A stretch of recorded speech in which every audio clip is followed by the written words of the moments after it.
muito favoráveis à abertura, e aí, inclusive, com polêmicas do tipo...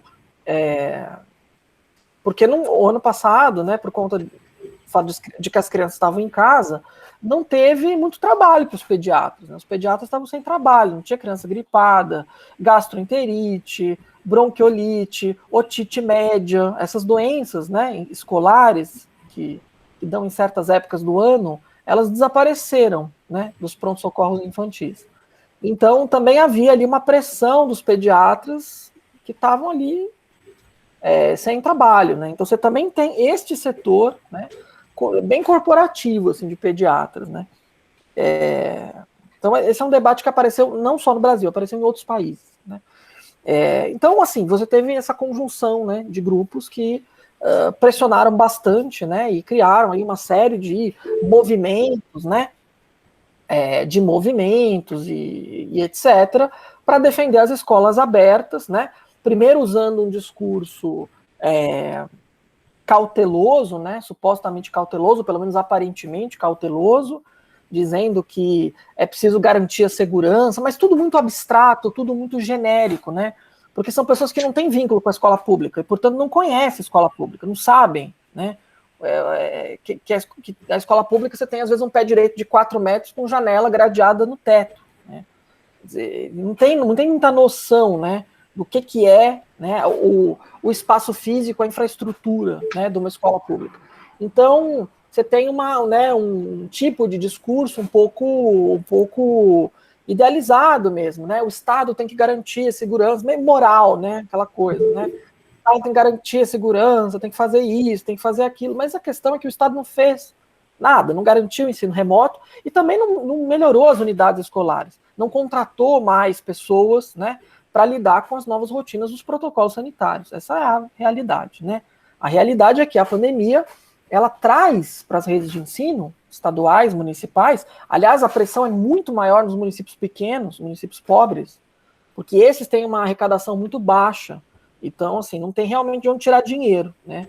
Se a gente olhar o município de Santo André, São Bernardo, o município de São Paulo e os estados, eles são muito mais ricos, né? E muitas vezes eles investem mais do que o mínimo constitucional em educação.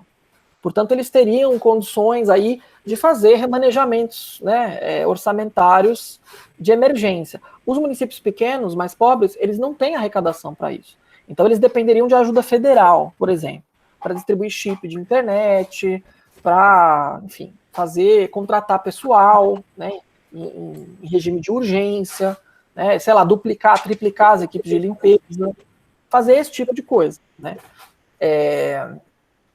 Então, assim, essas coisas não foram feitas a tempo e não foram feitas no volume necessário, tá?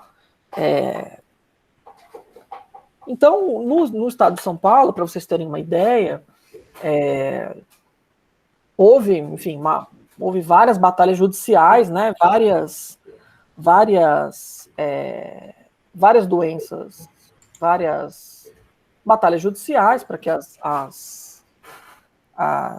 escolas não fossem abertas, movidas por sindicatos, movidas por várias entidades, né?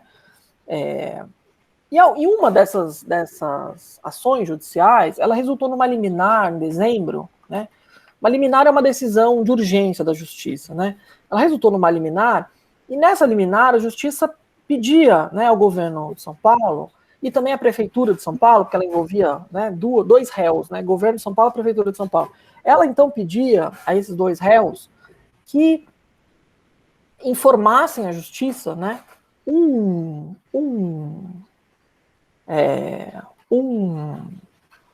uma planilha, uma tabela, né, de dados que contivesse, né, uma relação detalhada de todas as reformas realizadas nas escolas, né, por escola, né, para provar que, de fato, o Estado, né, a Prefeitura de São Paulo e o Governo de São Paulo estavam, de fato, realizando obras e reformas. Né? Então, é isso. Você tem 5.000 escolas na rede estadual, né? Então, é isso. Você tem um trabalho grande, né? Você pensar que você vai investir R$1.000 por escola, né? Então, você está falando de R$1 milhão, 5 milhões de reais, né? Só de investir em 5.000 escolas, fazer uma reforma de R$1.000 numa escola, que é nada, percebe? Então, é um valor elevado que é necessário, a pressão orçamentária grande mesmo, né? E, quer dizer, você tem um discurso, a escola é segura, ninguém pega Covid na escola, tá tudo... A escola é importante, as crianças estão indo para a escola para aprender, a saúde mental tá terrível, todo mundo precisa voltar para a escola, né? Então você tem argumentos corretos, né? É óbvio que as pessoas não estão aprendendo, se as pessoas não estão acompanhando a escola, não estão aprendendo, né?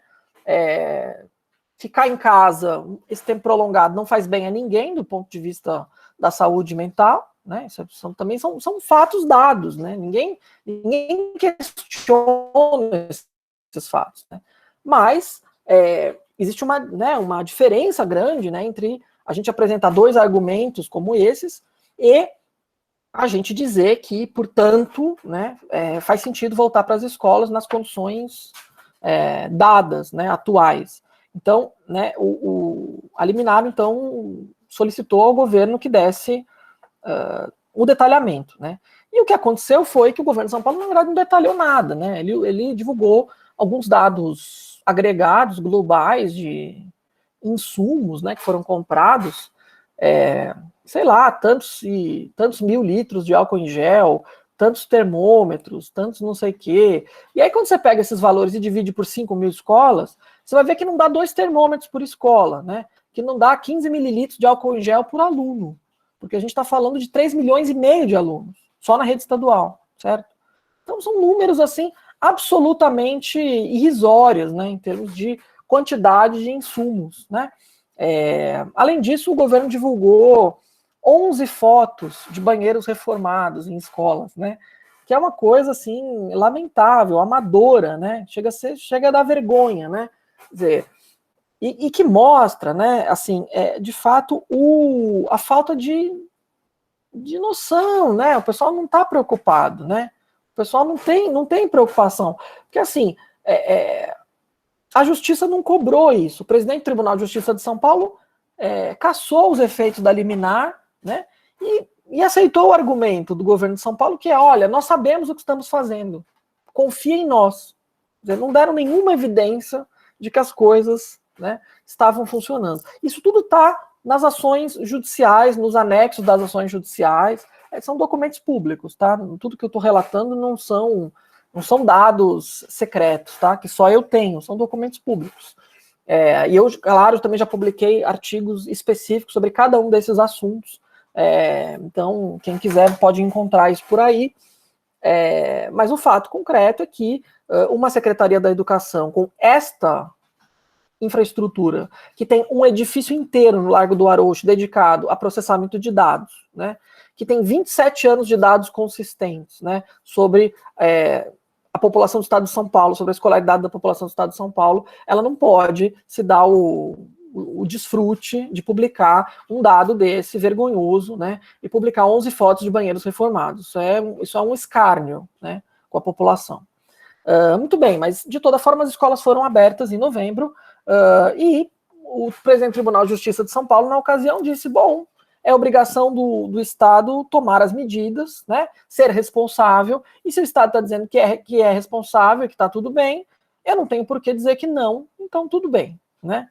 Então, o Estado foi perdoado de fornecer os dados que o Ministério Público e os advogados da ação específica lá do mês de dezembro solicitaram, e a própria justiça, então, ela validou, né, a abertura das escolas. Então, assim, esse é o pano de fundo para o que está acontecendo agora, tá? Nesse momento, né? Então, eu já disse para vocês que lá em junho do ano passado, a Secretaria da Educação publicou protocolos sanitários, sem mencionar a Secretaria da Saúde, sem mencionar nenhuma providência em termos de saúde pública. Portanto, é isso. Secretaria da Saúde e da Educação, 2 ilhas, cada uma num continente, fazendo uma coisa diferente, né? Sem né, se organizarem para pensar política intersetorial, né? Que é um problema gravíssimo, né? Especialmente porque nós estamos falando de quase 10 milhões de estudantes, certo? Uma reabertura de escola privada, municipal, estadual, que envolve 10 milhões de pessoas, tá? No mínimo. Isso é muita gente. Isso é muita gente. Com uma pandemia circulando, são muitos corpos, né, disponíveis para o vírus se instalar e sofrer mutações, porque a vacinação anda a passo de tartaruga, certo? Então as pessoas estão lá disponíveis para serem infectadas, para o vírus poder circular, né, e assumir formas até mais resistentes e diferentes das que já existem, né? Então, a Secretaria da Saúde de São Paulo, ela começou a também fazer os seus movimentos, né? Então, no final de agosto de 2020, um dos comitês da Secretaria de Saúde, o Comitê de Gestores Municipais e Estaduais, publicou uma nota técnica, né, sobre o que fazer em escolas quando houvesse infecção por Covid-19. Então, publicou um documento sem consultar a educação. Então, a educação começou publicando um protocolo sem consultar a saúde publicou protocolo sem consultar a educação, né?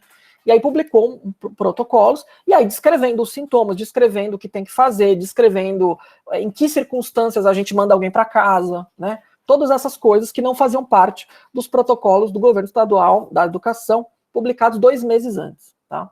Então, 2020 foi isso, foi um certo cabo de guerra entre a Secretaria da Saúde e da Educação, né, que não tinham posição fechada. A Secretaria da Saúde, por exemplo, nunca foi a favor da abertura das escolas, nunca foi, né, porque sempre soube, né, que as condições eram precárias, que a Secretaria da Educação jamais garantiu,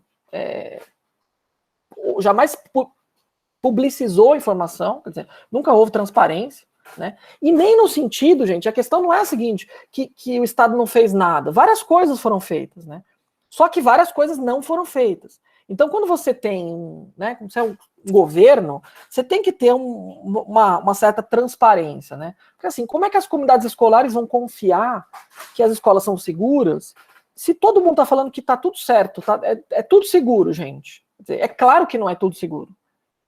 É claro que tem lacunas os protocolos. É claro que as pessoas têm que saber que elas correm riscos, inclusive para elas poderem se cuidar, se precaver, entender as limitações dos protocolos. Mas esse é o ponto em que a falta de você ter uma comunicação transparente, honesta com as escolas, ela causa isso, né? Quer dizer, no estado de São Paulo, né? Claro, nos outros também, mas no estado de São Paulo particularmente, porque eu conheço, o debate sempre foi muito rebaixado, né, em relação à pandemia. Assim, como que alguém, uma diretora de escola, um professor, uma mãe de aluno, vai se sentir segura com o secretário de educação falando que está tudo bem, pode sair de casa, ó, vai dar tudo certo. Ninguém pega Covid na escola, minha gente. É óbvio que isso é falso. Essa é uma informação impossível de checar. Como alguém pode dizer que ninguém pega Covid na escola? Como ele checou essa informação? O governo de São Paulo nunca fez um estudo sorológico, como fez, por exemplo, a Prefeitura de São Paulo, que sempre fechou as escolas, que abriu e já fechou, né? Então, assim, é claro, né, que tem algum problema, né? Que tem um tipo de forma de condução da questão, de condução do debate, que está escondendo a informação, né? Que não é transparente, que vai manipular mesmo a informação, porque tem essa intenção mesmo de abrir as escolas, né? Abertura de escola, gente, ela não acontece porque meia dúzia de mães da escola privada, das elites, querem, tá? Abertura de escola acontece porque abrir escola significa tirar 1/3 da população de casa. Significa colocar 1/3 da população de volta na dinâmica econômica, né? No comércio. Então, assim, a abertura econômica depende da abertura das escolas. Porque o Brasil é uma população jovem. Então, demograficamente, é muito significativa a fração da população envolvida com a escola, né? Seja como estudante, né? Seja como profissional da educação, do magistério, ou como essa cadeia produtiva da escola, né? O transporte escolar, a alimentação escolar, o uniforme, o comércio no entorno, tudo isso é muita gente, né? É muita gente que vive, que se sustenta a partir da vida escolar, né? Então, a abertura das escolas ela não é só um desejo, uma intransigência do secretário da Educação, do governador, né? Ela é, na verdade, um movimento necessário para a retomada de uma dinâmica econômica do Estado, né, que está debilitada, parada, porque você tem pelo menos um terço da população fora da rua todo dia, né? Então, assim, esse argumento de que, mas os alunos estão brincando na rua, estão correndo, estão no bar, gente, isso é ínfimo perto da quantidade de pessoas que está em casa. Porque os alunos estão em casa, os professores estão trabalhando em casa. Quer dizer, a escola não está de porta fechada. Quer dizer, a escola funciona nesse regime precário, à distância, mas ela está funcionando, né? Então as pessoas, elas de fato não estão circulando, né? Tanto não estão que as taxas de infecção nas escolas, né, até o dia 7 de fevereiro de 2021, né, véspera da abertura, elas foram baixas, né, nas populações escolares. Funcionários, quadros de apoio, gestão, docentes, alunos, né? E não só porque os adolescentes, as crianças, contraem formas assintomáticas, é porque o volume realmente foi baixo. O número de casos reportados foi baixo, tá? Portanto, as pessoas estavam mais protegidas, né? E passaram a estar menos protegidas depois, né? Bom, vamos adiante. Roberto, eu tô acompanhando as atualizações, eu acompanho todos os dias esse tema, né? Então eu vou chegar lá, nesses últimos lances do dia, né? E aí vou contar um pouco para vocês os dados que nós coletamos, né? Que são dados inéditos, né? Sobre incidência de Covid nas escolas, né? Que aí eu acho que são dados bastante eloquentes que vão ajudar um pouco a entender como é que essa manipulação de informação se deu até agora, né? E que havia de fato mortes e sequelas evitáveis dessa reabertura. Então, mas voltando, indo na ordem que nós estamos aqui, né? A situação, portanto, né, era isso, assim, saúde e educação estavam ali num certo pé de guerra, né, um pouco difícil a situação, porque as opiniões muito divergentes. Você tinha a Secretaria da Educação e o secretário da Educação, especialmente, se articulando com setores muito reacionários, muito agressivos mesmo, atacando professores, uma coisa muito, muito violenta mesmo, né?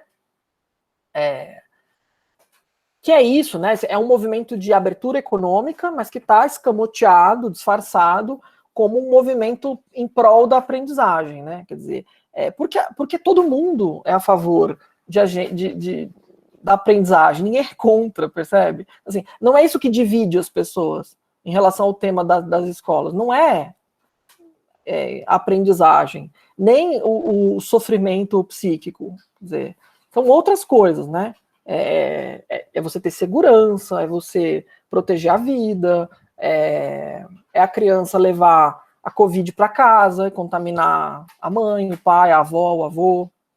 É isso o que amedronta as famílias, né? E eu não estou falando de mim, né? Porque eu estou trabalhando em regime remoto. É isso que amedronta as pessoas. É isso que as pesquisas de opinião feitas em 2020 mostram, né? Elas mostram isso. Elas mostram que 80% da população pensa isso, né? Diz isso, né? E é isso, população de vários estratos, né? Estratos sociais diferentes, visões políticas diferentes, certo? Apoiadores de Bolsonaro, apoiadores de Dória, apoiadores de Lula, que pensam a mesma coisa quando se trata de abrir escola e de se preocupar com a própria segurança, tá? É bom que se diga isso. Então, esse quadro, né, ele foi um pouco alterado na virada do ano, né? Então essa campanha muito agressiva, esses médicos entrando, né, né, o médico cloroquineiro, né, entrando nesse debate, né, de defesa da reabertura, porque tem que reabrir, porque lugar de criança é na escola, né, e assim, aí alguns dados verdadeiros, né? Quer dizer, a violência doméstica, o abuso infantil aumenta, né? Porque as crianças estão fora da escola, e é na escola que se percebe, que se identifica situações de abuso. É claro, é tudo verdade. Tudo isso é verdade, né? Só que quando a gente vai tomar decisões de política pública que tem impactos, né, da dimensão da população, da dimensão de uma pandemia, a gente vai precisar pensar, né, encontrar um ponto de equilíbrio entre a tomada de decisão, né? É por isso que é difícil tomar esse tipo de decisão.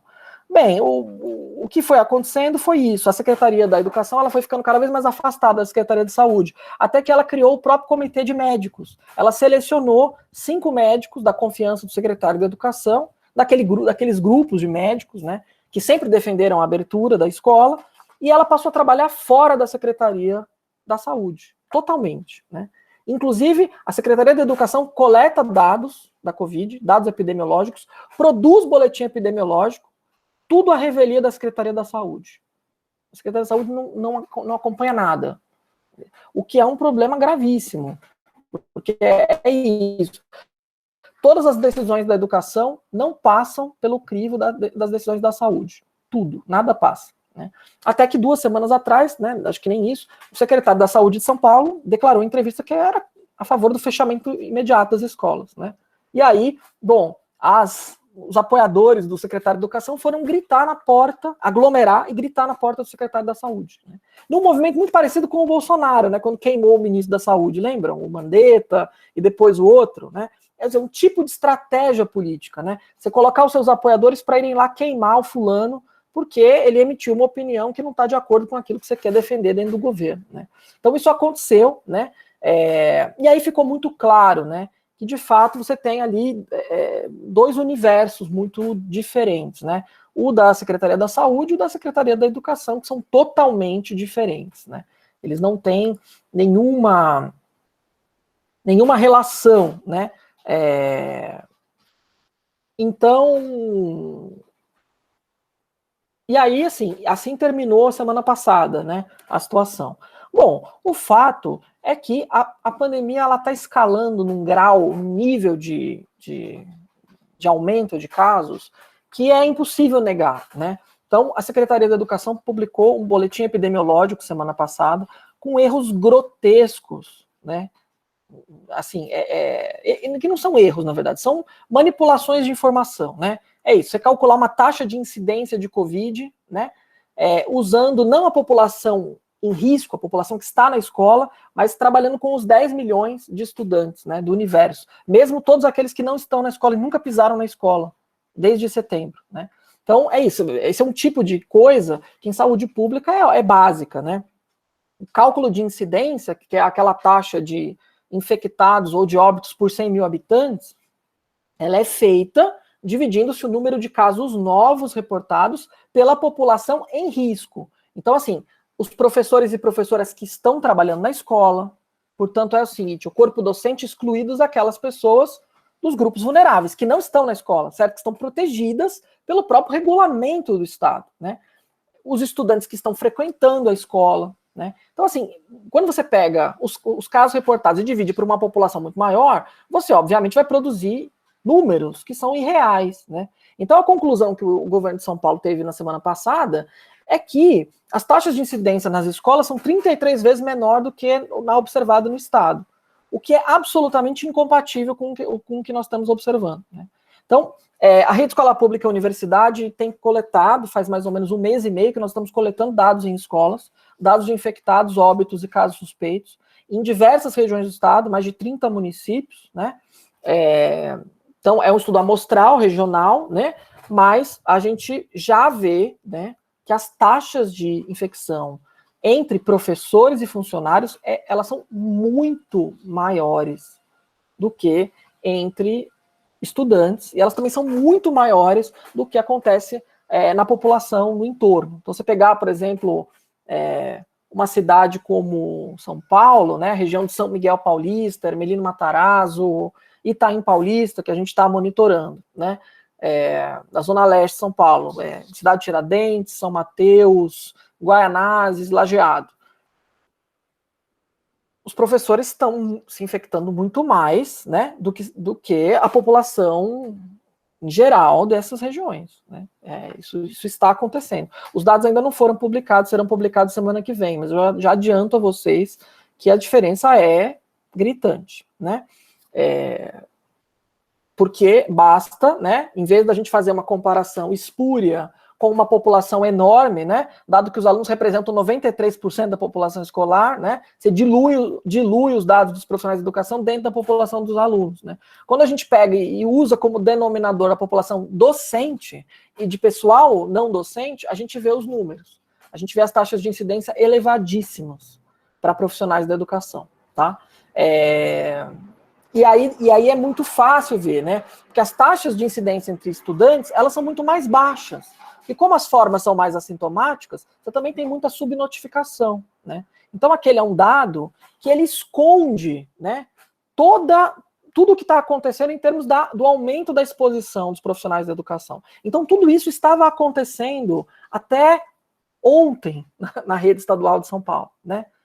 Tudo isso estava acontecendo até ontem. E os dados estavam basicamente mentindo, né? E, né, suavizando uma realidade que poderia ter sido evitada, né? Então eu vou dar para vocês um contra-exemplo, né? A gente observou, né?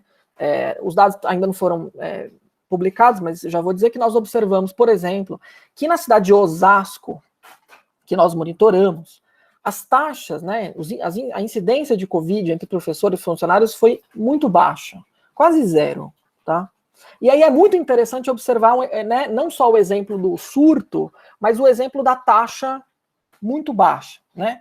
Então, assim, bom, nós vamos investigar para entender o que aconteceu ali, né? Então, o que aconteceu ali? Ali aconteceu que as escolas, né, junto com as equipes de supervisão que eram engajadas, junto com as diretoras e diretores engajados, junto com as comunidades, né, muitas escolas com gestão democrática, que fizeram conversas, discutiram abertamente os problemas, os riscos com as famílias, né. A maioria das escolas estava trabalhando num regime de revezamento. Então, os professores passavam geralmente 2 horas por dia na escola e uma vez por semana.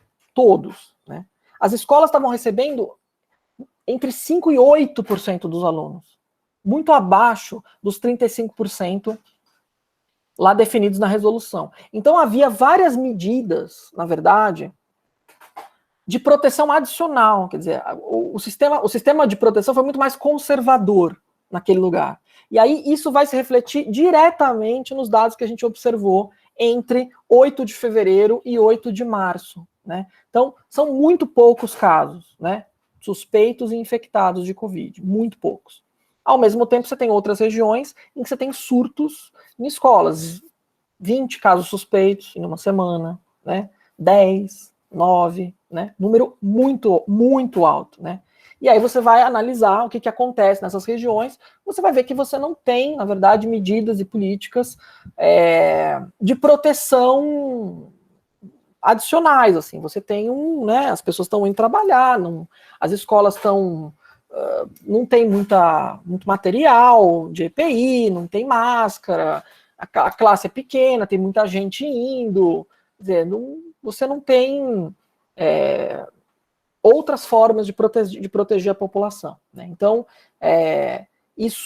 essas coisas, elas acontecem, a gente consegue observar, na verdade, né, portanto, que as medidas, né, e os parâmetros definidos pelo governo estadual, eles não eram, eles estavam assim, muito fora de uma coisa que a gente poderia chamar de margem de segurança. O que, na realidade, concorda com o que nós mesmos mostramos com o nosso simulador em agosto do ano passado, em que nós mostramos que era praticamente impossível, não, era impossível zerar a dinâmica de infecção nas escolas usando aqueles parâmetros. Você teria que reduzir drasticamente o parâmetro de porcentagem de alunos na escola, né? Porque, na verdade, a variável mais importante quando a gente fala de Covid é aglomeração, é ventilação. É muito menos álcool em gel e superfície e mais ventilação, né? E mais o número de pessoas que compartilham o mesmo espaço e que respiram naquele espaço, né? Então, essa variável é a mais importante, né? Então, a gente mostrou isso, que você teria que reduzir drasticamente, que em escolas, por exemplo, muito adensadas, né, escolas de área menor, né, ou com um número maior de pessoas, a gente usou uma escola da Brasilândia como exemplo, né, para aquele modelo, a gente vai ver que você precisaria reduzir ali, acho que a 4%, né, o porcentagem de pessoas na escola para você zerar as taxas de contaminação se ninguém seguisse os protocolos, né? Então, enfim, depois eu posso dar todas as referências para vocês. Vocês podem usar o simulador, colocar os dados da escola, calcular, vocês podem ver, tá? Agora, observem, esse simulador é feito considerando as taxas de transmissibilidade da variante 2020, tá? Então, muito provavelmente a velocidade, né, de infecção, ela é maior, né, com essa nova variante, tá? É que nós ainda não atualizamos o algoritmo. Mas o fato é que o que nós vimos é isso. Nós vimos, na verdade, um sistema de manipulação de dados, né, que na verdade desinforma, né, faz parecer que a escola é o lugar mais seguro do mundo, né, a ponto da gente, assim, até se mudar para a escola, né. Quer dizer, eu fiquei com vontade de me mudar para a escola. Se é 33 vezes menor a incidência na escola, o que eu estou fazendo em casa, né? Vou morar na escola, não faz sentido, né? Então, diante do absurdo, da irrealidade desses dados, né, se insistiu e se manteve as escolas abertas, né? Então, é assim que a gente chegou até a semana passada, né? Quando, de fato, os dados e a explosão da pandemia, quer dizer, os hospitais não têm mais leitos de UTI, as pessoas estão morrendo, certo? Porque não há saída, porque as equipes de saúde têm que escolher quem vai para o primeiro leito que vagou, né? E também não tem leito no hospital privado, né? Então o Hospital Sírio-Libanês está suspendendo cirurgias eletivas para instalar nos seus centros cirúrgicos UTIs de Covid. Para dar um exemplo de um hospital privado, de elite, certo? E essa é a situação, no Hospital Sírio-Libanês, tá? Então, aí vocês imaginem como é a situação em todos os hospitais, né? Os hospitais de campanha não estão dando conta, veja a situação de Ribeirão Pires. Não sei se tem pessoas de Ribeirão Pires entre nós, mas em Ribeirão Pires a situação é periclitante, né? Catastrófica, assim, trágica, certo? E a mesma situação está se replicando em várias partes do estado, né? A cidade de São Paulo ainda não atingiu o colapso, porque tem uma estrutura hospitalar muito maior, mas atingirá o colapso. Essa é a verdade, né? Atingirá o colapso. Dado que o próprio anúncio do endurecimento de medidas, tanto de fase vermelha quanto dessa fase vermelho escuro, roxo, elas não estão sendo medidas, né? Aqui na frente o bar está aberto, a lojinha de material de construção está aberta, o escritório está aberto, está tudo funcionando e está tudo de boa, né? Como se nada fosse, né? Então, os últimos lances, né? O Roberto já estava aí trazendo para nós, né, algumas informações. Os últimos lances, né?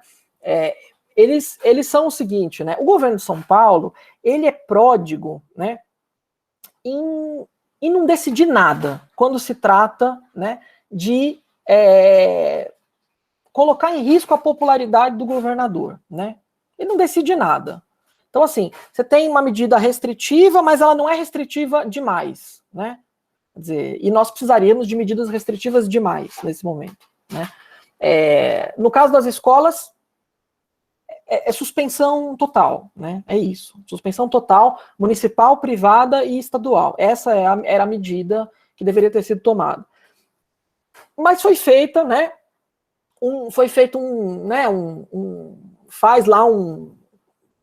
Torce, né, as palavras, né? A escola permanecerá aberta para aqueles que mais precisam, né? Isso não significa nada, né, de um ponto de vista concreto, né? Mas é isso, as escolas estão abertas para quem de fato precisa dela para se alimentar, e o que faz sentido, né? Então tem que ter um regime de funcionamento presencial para quem precisa da merenda escolar, sobretudo pelo fato de que nós não temos auxílio emergencial, e aí a gente vai ao governo federal, a gente vai ao parlamento, né, nacional, que tem a responsabilidade de criar formas de auxiliar as famílias, que vão ter que novamente ficar numa situação de isolamento, distanciamento, fora da rua, fora do transporte, e, portanto, algumas pessoas vão ser demitidas, vão perder o emprego, vão perder a sua renda, né, pessoas que ganham por dia, né, que trabalham por empreitada, que têm regimes informais ou não formais ou precarizados de trabalho, todo mundo conhece isso, sabe como funciona, né? Então, o governo de São Paulo faz essa coisa, né? Cria uma fase, diz que as coisas são mais difíceis, e aí estabelece a não obrigatoriedade, né? O que na prática significa que as escolas ficarão fechadas, né, para atividades presenciais de ensino, né? Além disso, a própria APUESP, com outros sindicatos, a PASE dos supervisores, o DEMO dos diretores, a FEPESP e também o Centro do Professorado Paulista, enfim, um pool de sindicatos, né, de profissionais da educação, conseguiu uma liminar, né, obrigando o governo de São Paulo, obrigando a respeitar as suas próprias definições. Porque o governo de São Paulo definiu, lá atrás, em agosto, em decreto, né, do executivo, que a fase vermelha e a fase laranja, elas não admitiriam atividades presenciais nas escolas. Então eles mudaram o entendimento, eles revogaram o decreto, né? Então eles mudaram a definição. Quer dizer, mas como é que uma definição de saúde pública, supostamente objetiva, ela muda o sabor do vento político? Então, de fato, essa liminar já tinha sido concedida, né? E ela não foi derrubada ainda pela segunda instância, que é a presidência do TJSP. Muito provavelmente não será, né? Porque é muito impopular você voltar atrás numa liminar dessa com os números da pandemia como estão. E tem um detalhe adicional, né, nessa situação, é que o advogado da APOESP na causa é o doutor José Renato Nalini, né, que é o ex-secretário da Educação de São Paulo e era o ex-presidente do Tribunal de Justiça do Estado de São Paulo. Né? O José Renato Nalini, ele rompeu com o PSDB no final do governo Alckmin e ele agora representa a APOESP, os professores contra o governo de São Paulo. Né? Então, tem ainda um movimento político aí um pouco mais sutil e inteligente, na minha opinião, também, de evitar, né, que essa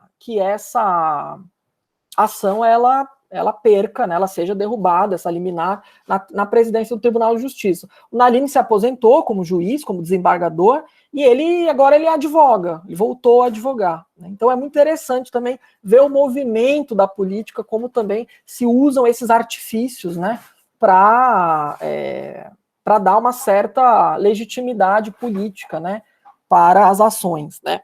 Bom, então, diante de todas essas situações, o governo de São Paulo criou lá a tal da não obrigatoriedade, recomendou que os municípios fizessem o mesmo, né, e não disse nada sobre a escola privada, como sempre, né. E aí deixou que os prefeitos, né, que tomassem a decisão a respeito das escolas privadas, né. E aí, né, isso aconteceu ontem, né, o sindicato patronal das escolas privadas, né, com toda aquela defesa para as escolas permanecerem abertas e tudo mais, a situação é que hoje mesmo, né, a Prefeitura de São Paulo suspendeu as aulas em todas as escolas, inclusive as privadas, né.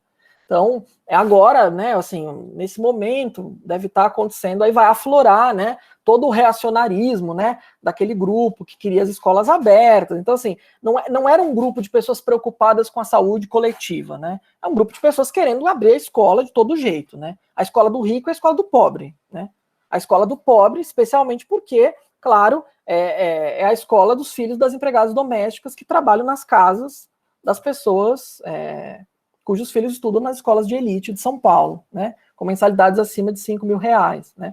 Então, só que, né, e aí nesse momento em que a Prefeitura de São Paulo assume a bronca que o governo do estado não quer assumir, certo? Então, eu imagino, né, e acho que vai começar a aparecer na imprensa, provavelmente, vai aflorar um pouco esse lado aí mais reacionário mesmo, mais agressivo, né, de que o Estado não se preocupa com a educação, que usa todo esse clichê, né, que fala, né, é óbvio que você tem uma negligência com a educação, mas não é a negligência do Estado com a educação que está fazendo as escolas ficarem fechadas nesse momento apenas, né, quer dizer, se o Estado tivesse sido incrivelmente eficaz na implementação de políticas públicas, tivesse ampliado as escolas, contratado pessoas, ainda assim não seria seguro voltar nesse momento, agora. Quer dizer, agora, nesse momento, não é hora de a gente ter escola aberta, né? E de a gente ter milhões de pessoas dentro do transporte público todo dia. Né? Se Se a fase roxa, vermelho escuro não é capaz, né, de conscientizar as pessoas para fechar o bar da esquina, também não será suficiente para conscientizar as pessoas a respeitarem um revezamento no transporte público, no metrô, no ônibus, no trem, percebe? Então é impossível, você tem que eliminar essa variável, você tem que eliminar o trânsito interno, né? A massa de pessoas se locomovendo dentro da cidade todo dia, né? É menos a escola do que o trânsito, o trajeto entre a casa e a escola, né? Então, de fato, assim, todos os infectologistas respeitáveis defendem a suspensão das aulas. Nós não estamos em época de escolas abertas, muito embora a gente vá ter pessoas agora que vão defender escolas abertas. Giovanni está comentando aqui, já estou terminando, falando de Curitiba, né? No Paraná tem uma polêmica grande a respeito das escolas, né, abertas. Tem um prognóstico muito, muito negativo, muito preocupante, né, a respeito da evolução da Covid no Paraná. Assim, eles ainda não estão na situação do São Paulo, né, não estão, mas estarão. Então, quer dizer, a medida da suspensão das aulas que nós deveríamos ter tomado antes aqui, certo? Para evitar um pouco o que temos tendo agora, isso deveria estar sendo feito no Paraná agora, né? Vitória fala um pouco aqui do revezamento no transporte, né? Claro, bom, Vitória, eu sou usuário da linha vermelha, né? Eu moro do lado da linha vermelha do metrô, é impossível, né? Eu concordo com você, né? Houve uma proposta de revezamento, né? Não estou dizendo que a existência de proposta quer dizer que as coisas vão funcionar, né? Se propôs um revezamento de trabalhadores e trabalhadoras da indústria, depois serviços e comércio, né? Sei lá, das 5 às 7, das 7 às 9, das 9 às 11. Mas é óbvio que não tem dimensão para fazer isso funcionar, né? É totalmente impossível, né? Eu acho que eu fico por aqui, gente, e aí a gente conversa, enfim, a gente dialoga sobre outros assuntos. Eu estou estudando esse tema da reabertura das escolas há muito tempo, né? Eu escrevi muitas coisas, então talvez tenha falado algumas coisas aqui de um jeito muito rápido, ou mencionei dados de um jeito meio aleatório, assim, mas eu posso indicar referências para absolutamente todos os dados, todas as informações, todos os documentos que eu mencionei, né? Legislação, documentos internos, enfim, todas as coisas que eu falei, elas estão amparadas em vários meses aí de pesquisa muito detalhada, tá? E esses dados últimos que eu falei sobre as taxas de incidência, eles serão publicados em nota técnica, muito provavelmente no final da semana que vem. Esse documento está sendo preparado agora. Sobretudo esse caso de Osasco, que eu relatei para vocês, e que eu acho muito interessante, né? De ver como, na verdade, as formas de organização coletivas ali no nível da escola também podem ter um efeito protetor, um efeito de salvar vidas mesmo, né? Então é isso. Ali em Osasco você tem um jeito, né, de pensar a educação, de fazer, de se organizar politicamente, que está ajudando, né, que está produzindo ali medidas de proteção que são adicionais àquelas oferecidas pelo Estado. E eu acho que, assim, isso é a coisa mais interessante que eu posso dizer para vocês a respeito disso. Porque os dados são todos trágicos, né? Então, a gente olhar situações em que você vê que as comunidades escolares conseguiram se proteger, quer dizer, a gente deveria, na verdade, nosso olhar deveria ser atraído para esse tipo de situação, né? Então, é um pouco isso que eu vou falar publicamente semana que vem, vou falar bastante sobre esse assunto. Obrigado, gente. Nós é que agradecemos, Fernando. A gente ainda tem bastante tempo aqui, a gente tem até às 5, então dá para a gente fazer uma sessão longa aqui de perguntas e bate-bola e tudo mais. Só deixar um aviso aí, vários alertaram que a transmissão no YouTube caiu, né? Caiu, não consegui retomar aquela transmissão, muito em função aqui do meu equipamento aqui, que eu realmente vi que não comporta fazer a reunião e a transmissão ao mesmo tempo, Mas aí, como a gente passou a gravar a partir de um certo momento, aí a gente vai colocar essa discussão no canal do YouTube da, do Residência, tá bom? E aí, para a próxima, da nossa próxima palestra, enfim, no próximo mês, aí a gente vê algum outro meio aí de garantir que a transmissão ocorra sem nenhum problema, tá bom? Bom, vamos lá as perguntas. Carla, vi que você está com a mão levantada. Eu acho que a gente pode, as pessoas podem ir levantando a mãozinha ou se inscrevendo no chat, caso queiram, tá bom? Eu acho que dá para ir fazendo assim. Boa tarde, professor Fernando. Eu sou professora na rede estadual, numa escola de periferia, e também sou professora na rede particular, numa escola de elite, cuja mensalidade é em torno de 5 mil. Então, Carla? Onde é a escola que você trabalha? Em Pinheiros, é uma escola judaica. E a da periferia? A da periferia é em São Bernardo, no bairro dos Casa. Beleza. E o que eu queria fazer uma consideração é em relação à escola estadual. Há umas 2 ou 3 semanas, o secretário da escola ficou, né, fez o teste e positivou, né, com Covid, mas só mesmo depois que ele teve um agravamento, internação, e começou a fazer um tratamento com a ventilação mecânica, é que a diretora da escola disse que ela decidiu comunicar, né, registrar o caso tem um cadastro, né, que as escolas precisam preencher. CIMED. Isso, exato, um CIMED. Ela achou conveniente, enfim, e aí eu queria saber, eu perguntei no caso lá na hora que ela estava me contando, por que da demora, e ela falou alguma coisa que eu não entendi muito bem, mas de algum modo parece ser uma pressão da própria diretoria de ensino, no seguinte sentido, se ela registrar e se ela disser que, por exemplo, haviam outras pessoas, e tinham na escola, ela própria diretora trabalhou com o secretário por alguns dias, próximo menos de 1 metro ou 1,5 metro, enfim, por mais de 15 minutos, certamente. Ele é o secretário da escola. E outras pessoas ali na secretaria também, mas ela foi orientada a não registrar essas coisas, porque senão ela que seria responsabilizada. Ela, enquanto gestora da escola, seria responsabilizada por ter pessoas trabalhando próximo da pessoa que teve Covid. Então, assim, eu não entendi como é que funciona isso.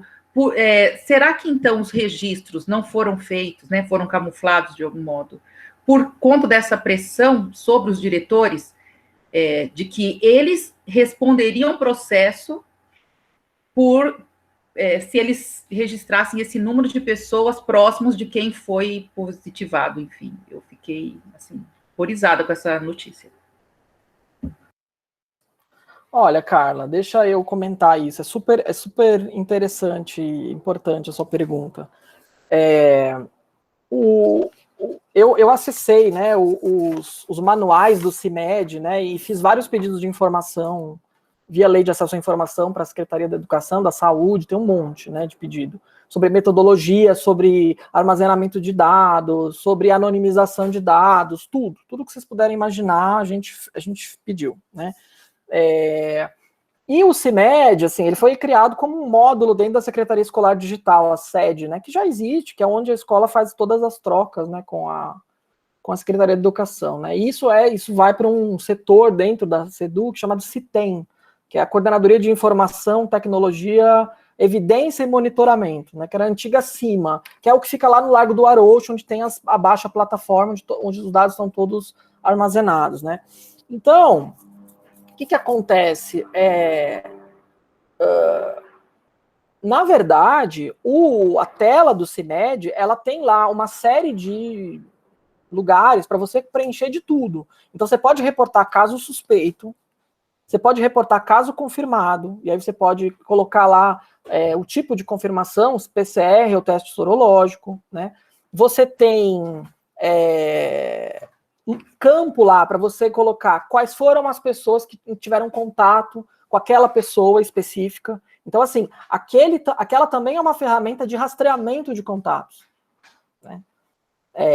Portanto, é isso, assim, na verdade, as pessoas têm o sistema para reportar os casos assim que aparecem. Então, apareceu o sintoma, né? Sintoma gastrointestinal, falta de paladar, amargor na boca, todos os sintomas de Covid, febrão e tal, a pessoa tem o canal para fazer. Então, na verdade, quer dizer, se a diretora está se sentindo, digamos assim, né, convidada, né, a não reportar os casos, ou só reportar quando tiver certeza que a pessoa tem Covid, que não tem, é porque deve acontecer, na verdade, algum tipo de, né, de pressão,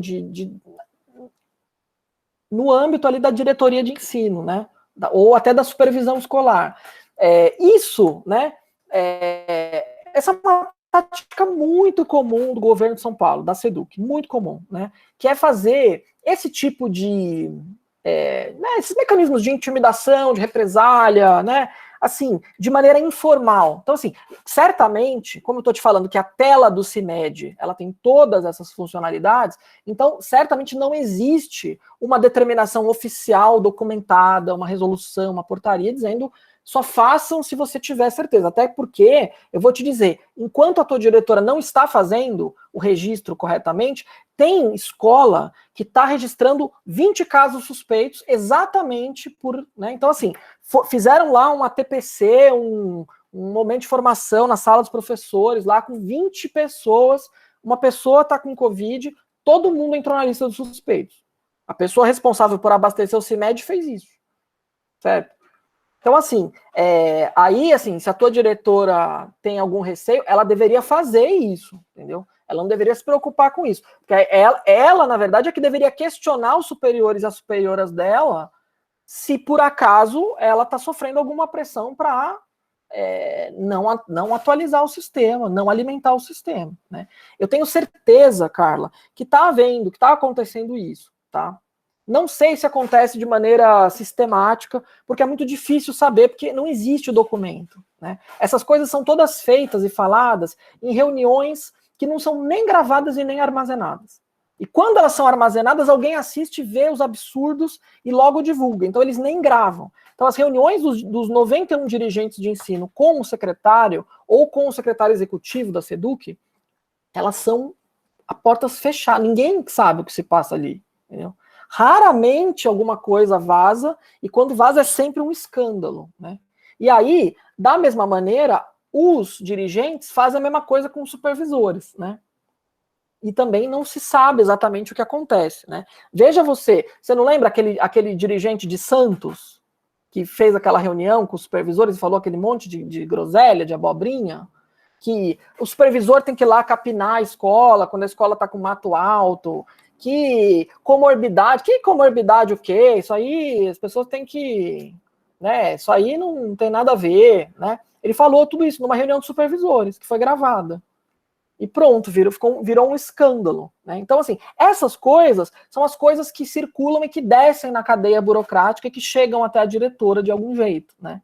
Então é isso. O único jeito da diretora se proteger disso é documentar, entendeu? Para uso dela própria. Documentar tudo. Entendeu? O WhatsApp, tudo documentar. E fazer o registro impecável, correto, assim. Professora tá com suspeita, coloca o caso suspeito. Porque, na verdade, o CIMED depois tem uma tela lá, um campo, para dizer quando o caso foi confirmado. Então, quando sair o resultado do exame da professora, você vai lá e atualiza o dado. Percebe? Tem campo para tudo. Para você dizer a última vez que aquela pessoa teve na escola, quantas pessoas tiveram com ela, que sintomas ela teve, de aluno, de professor, de mãe, de pai, de funcionário, tudo desdobrado. Então, assim, não tem desculpa, né, para não fazer atualização. Então, assim, tem que fazer, e se tiver alguma pressão, algum tipo de coisa, documentar a pressão e continuar fazendo. Porque isso é uma questão de responsabilidade do servidor, né? Eu uso, Carla, a analogia do caso ocorrido lá em 2019, né, com o recolhimento das apostilas dos alunos do ensino fundamental. Não sei se você lembra, que o governo recolheu 300 mil apostilas dos alunos do 8º ano, porque tinha lá uma discussão de gênero, de gravidez na adolescência e tal. Uma coisa absurda. O governador publicou um tweet, às 9 horas da manhã, Twitter, 9 horas da manhã, certo? Meio-dia, a maioria das escolas do estado já tinham recolhido, as diretoras recolheram os materiais. Não tinha ordem oficial, não tinha ofício das escolas. A Secretaria de Educação não ordenou o recolhimento, mas as pessoas recolheram. Elas respondem à estrutura autoritária que já está instalada, né? Quer dizer, você tem a maior parte de diretores e diretoras designados, que não têm cargo efetivo, e que, portanto, podem ter cessação de designação se não ficar quietinho, se não, né, não falar exatamente, seguir o script, dançar conforme a música. Toda é uma estrutura autoritária montada, né? Quer dizer, quando fala da estrutura do governo Bolsonaro, a estrutura da educação paulista é assim há muito tempo, né? Então, assim, é evidente, né? Naquele caso específico das apostilas, nós, e aí eu, pessoalmente, movi uma ação contra o Dória. E nós conseguimos o liminar, eles foram obrigados a devolver, na ocasião. Eu e um grupo de professores, né? Alguns da UFABC, inclusive. Foi justiça, né? E depois a gente publicou uma carta aberta aos diretores, perguntando que história é essa? Se mandar pular do precipício, vai pular? Né? Algumas supervisoras, dirigentes falaram isso, usaram o Estatuto do Servidor Público, que é um estatuto publicado durante a ditadura. Na verdade, não chega a ser de 60, acho que é 83. E que ele diz assim: olha, servidor, veio a ordem, cumpre e depois pergunta. Depois representa contra a ordem, se você não concorda. Mas e quando a ordem coloca em risco a vida dos outros? Eu cumpro e depois eu pergunto? Esse era o tema do julgamento de Nuremberg. Eu não gosto muito de usar os exemplos do nazismo, mas esse era o tema, né? Ora, eu só cumpri ordens. Entendeu? Não faz sentido, percebe? Então, numa situação dessa, a minha recomendação é que registra tudo e registra todos os tipos de tentativas de assédio que acontecerem, porque eu acho que isso é mais seguro, isso é mais moralmente correto diante do fato de que é isso. Você está contribuindo, você tá desinformando a comunidade. Quer dizer, tem gente que esteve do lado daquele professor e não sabe que a pessoa está com Covid ou com suspeito, percebe? Como você pode compactuar com isso? Entendeu? Eu acho que a gente não pode.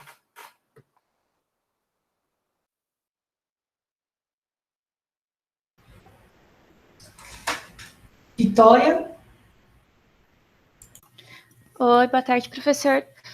Eu gostaria de perguntar como está sendo o diálogo, se é que há algum diálogo, entre as prefeituras das cidades como Bauru ou Araraquara, por exemplo, que estão numa situação de risco muito grande, e o governo estadual em relação às escolas.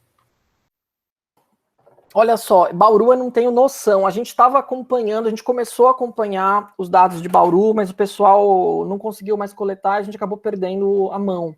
Mas Araraquara eu tenho bastante contato, tenho muitos amigos e amigas professores lá. A situação é muito difícil, né? Assim, a situação em Araraquara está muito difícil, a prefeitura está lá fazendo o que pode. Pelo menos não é uma prefeitura negacionista, eu acho que isso é uma coisa boa, né? Vai comparar, por exemplo, com São José dos Campos, né, que você tem uma prefeitura negacionista que entrou na justiça para manter o município na fase laranja, negócio totalmente descabido, né? Eu estava numa banca ontem com o pessoal de Taubaté exatamente analisando essa situação, né, lá. Assim, o diálogo entre o Estado e as prefeituras, ele é muito... Bauru também é negacionista, é verdade.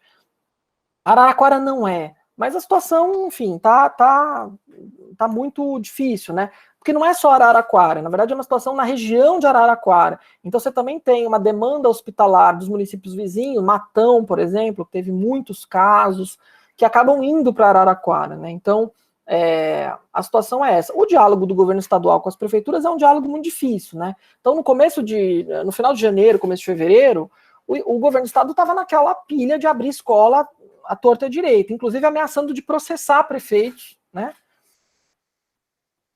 Nas 7 cidades do ABC, por exemplo, aconteceu, né? Ameaça de processo a prefeitos que insistissem em manter as escolas fechadas, né? Prefeitos do mesmo partido, do PSDB, né? O Paulo Serra, o Orlando Morando, de São Bernardo, né? Que são essas figuras aliadas do governador, né? Mas que eram figuras aliadas um pouco mais conservadoras do ponto de vista de abrir geral e de liberar geral, né?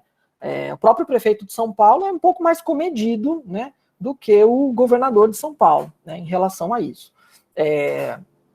Não tô dizendo que o prefeito de São Paulo é maravilhoso em relação à gestão da pandemia, mas é mais comedido, né, é um pouco mais cauteloso, tá?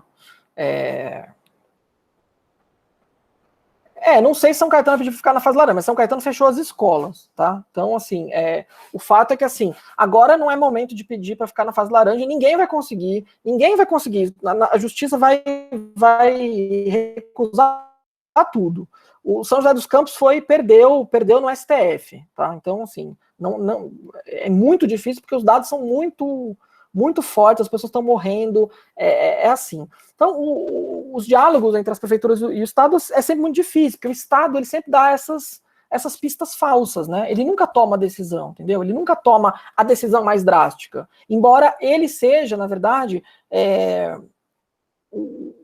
um dos braços assim mais importantes do ponto de vista da fiscalização. Quer dizer, a Polícia Militar ela está sob comando do Estado de São Paulo, né? Então, assim, a Polícia Militar só poderia se engajar efetivamente num esforço de fiscalizar comércio aberto, etc., de fazer cumprir determinadas normas, né? Se também o governo desse um certo tom, né, nessa discussão. Mas ele acaba deixando que os prefeitos deem esse tom. E aí é isso, os prefeitos acabam arcando politicamente as coisas, né? Então, Araraquara, eu acho que demorou um pouquinho até dar o estalo, mas deu, né? Então, assim, agora é uma reação em cadeia. Todos os municípios devem tomar a decisão de fechar as escolas, só aqueles que são muito fora do script, ou muito sem noção, ou muito negacionistas, vão fazer o contrário, mas esses serão obrigados, muito provavelmente, pela justiça, porque a situação ela vai ficar insustentável, né? Ela vai ficar insustentável porque o colapso, gente, ele funciona assim, né? Você não tem o que fazer, né? Você não tem como contar com o município vizinho, com o hospital maior, né? Hoje aí, eu li a notícia de Jandira, né? Jandira que contava com o hospital de Itapevi. O hospital de Itapevi não tem mais vaga. E o tomógrafo quebrou. Quer dizer, você faz o quê? Você não tem como mandar os pacientes. As pessoas ficam lá esperando, tem meia dúzia de leitos de UTI e é isso, certo? Não tem outra opção. Vai fazer o quê? O sistema de remanejamento de leitos centralizado do SUS em São Paulo, você não tem vaga disponível para alocar as pessoas, né? Nem mandando a pessoa viajar 400 quilômetros para se internar. Então, enfim, a situação ela não tem mais espaço, né, para ser negacionista. Quer dizer, quanto mais negacionista você for, mais gente você vai enterrar. Isso vai acontecer. Não tem saída, né?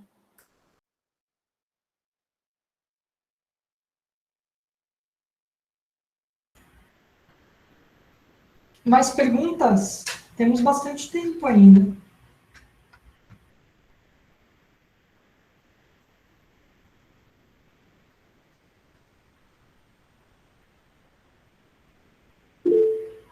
Valber? Olá, Fernando, professor Fernando, boa tarde. Obrigado pela disponibilidade de estar com a gente e por tudo que você está fazendo, né? Esse trabalho, eu acho que eu tenho sempre refletido, procurado uma responsabilização, né? O que está acontecendo? Por que a pandemia está com esse desfecho tão ruim no Brasil?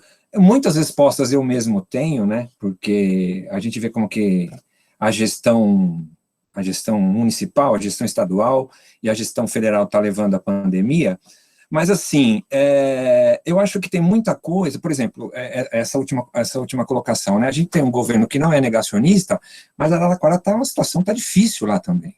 Então, assim, muito do que a gente vê, parece que os dados se perdem, assim, porque fecha, abre, isola ou não isola. Tem gente que isolou e também não teve um desfecho muito bom, e, assim...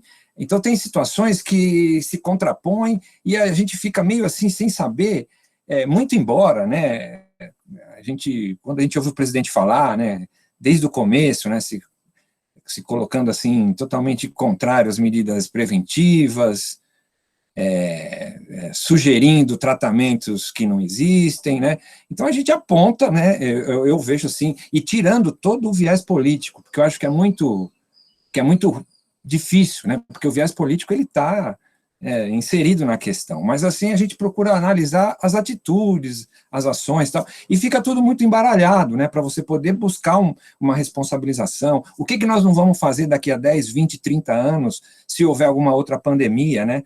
O que foi feito de mais errado, assim. Então, eu queria perguntar para você isso, assim, você olhando para os estudos, para os trabalhos, para tudo isso, esse arcabouço todo que vocês têm, será que, por exemplo, a gente consegue responsabilizar um gestor esse monte de entrevero, essas tomadas de decisões que foram feitas em caminhos errados? Será que existe por exemplo, eu lembro que eu vi o ano passado uma pesquisa, é claro que eu não tenho a profundidade dela, mas que associava as cidades que tiveram melhor desempenho na eleição presidencial, né, foi ganho pelo Bolsonaro, essas cidades que tiveram esse melhor desempenho tinham um número maior de mortos por Covid, né? Não sei a profundidade disso, mas eu comecei a pensar, olha, isso aqui pode colocar esse cara na cadeia, né, porque é um dado importante, mas ele também ele pode usar tudo isso que eu falei, né? Olha, tem lugar que fechou, tem lugar que abriu, o nosso governo do estado fez um isolamento no começo da pandemia, né? Então ele fica se cercando com essas coisas, e sei lá, eu acho que os dados, assim, a gente acaba perdendo os nossos argumentos, porque tem muita coisa que acaba se tornando subjetiva. Então, assim, será que você chegou a olhar e falar, olha, isso aqui isso é um ponto que deve ser analisado com cuidado, porque isso aqui é um dado que não tem como a gente rebater, né? Não sei, eu não sei se você conseguiu me entender, né? Se a gente consegue procurar responsabilizar ou levar isso para o lado assim, olha, essa pessoa realmente fez isso não era para ter sido feito, e isso nós não vamos fazer mais, né? E isso pode pôr uma pessoa na cadeia, sim, porque a gente tem estudo para fazer isso. Não sei se você chegou a entender, mas é por aí que eu queria que você fizesse essa análise comigo. Eu entendi, Valber, entendi sim, e vou dizer uma coisa para você, a gente publicou, né, com a Rede Escola Pública e Universidade, com a Campanha Nacional pelo Direito à Educação, da qual eu faço parte do comitê diretivo, uma nota técnica, já não me lembro em que mês, porque a gente escreveu tanto no ano passado e fez tanta coisa que eu já nem lembro quando, mas era uma nota técnica sobre levantamento de dados e informações em estados e prefeituras sobre o ensino remoto e sobre as políticas de proteção integral à criança e adolescente durante a pandemia, que eram no sentido exatamente disso que você está falando, quer dizer, de a gente fazer um controle social das ações, né, das políticas, com vistas, eventualmente, à responsabilização, né, porque é isso, quando um prefeito, um governador escolhe não fazer certas coisas, né, e você tem mortes evitáveis, sequelas evitáveis, sim, isso pode ensejar a responsabilização, tá? Só que veja bem, esse é o mundo ideal, né? Porque, na verdade, no mundo concreto, né, da avaliação de política pública, não é fácil fazer isso. Inclusive, por quê? Porque o sistema de justiça no Brasil, ele é muito ainda... Ele está engatinhando ainda em relação a essas... Quer dizer, o que configuraria uma evidência, né, suficiente de negligência, entendeu? De genocídio, entendeu? Negligência programada, etc. Isso não é fácil, e geralmente os juízes e as juízas têm muito medo de meter o bedelho nesse tipo de coisa, né? Então, assim, veja o impeachment da Dilma, né? Quer dizer, que é um processo político, certo? Você veja, é um processo político. Quer dizer, o que eles estavam avaliando ali, né? Um crime de responsabilidade de assinar 3 decretos de ampliação lá na verdade, de realocação orçamentária de A para B, certo? E uma operação de rolagem lá de dinheiro na conta para render um pouquinho, né? A tal da pedalada fiscal para você poder fechar no 0 a 0, entendeu? E pagar no dia seguinte. Então, assim, isso, certo? Assim, veja a sutileza da operação, né? Operação que um monte de gente fez em muitas situações. Então, assim, e é um processo totalmente político, né? Então, agora você imagina você ir para uma briga judicial de responsabilização nesse nível. Eu não digo que isso seja impossível. Eu acho que a gente, na verdade, assim, está tentando construir uma documentação para fazer isso, né? Para ter pelo menos algum subsídio para dizer, olha só, tudo isso aqui, isso aqui seria evitável se os caminhos tomados tivessem sido outros, né?